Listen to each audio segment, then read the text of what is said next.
আচ্ছা, তারপরে যেটা করবেন, মাইক্রোসফট ওয়ার্ড ডকুমেন্টের আমরা সমস্ত প্রোগ্রাম দেখে নিয়েছি এবং তারপরে একটা অ্যাসাইনমেন্ট থাকবে আপনাদের জন্য।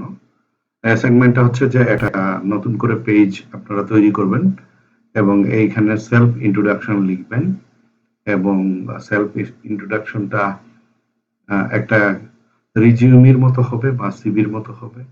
এইখানে বিস্তারিত বিবরণ থাকবে এবং ডকুমেন্টের মধ্যে ছবি ব্যবহার করবেন, ফটো এবং টেবিল ব্যবহার করবেন এবং আরো আনুষাঙ্গিক যদি দরকার হয়, প্রয়োজন হলে ব্যবহার করবেন। বিভিন্ন ধরনের কালার ব্যবহার করতে পারেন এবং যাতে আরো আকর্ষণীয় হয় এবং অ্যাসাইনমেন্টটা খুব সুন্দর হয়।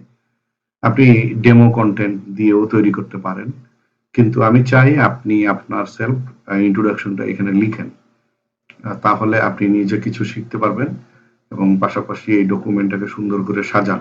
একটা ওয়ার্ড ডকুমেন্টে কিভাবে সেলফ ইন্ট্রোডাকশন লিখতে হয় বা এটাকে সুন্দর করে ছবি দিয়ে, টেবিল দিয়ে এবং বিভিন্ন সেভ দিয়ে, চার্ট দিয়ে আপনি সাজাইতে পারেন।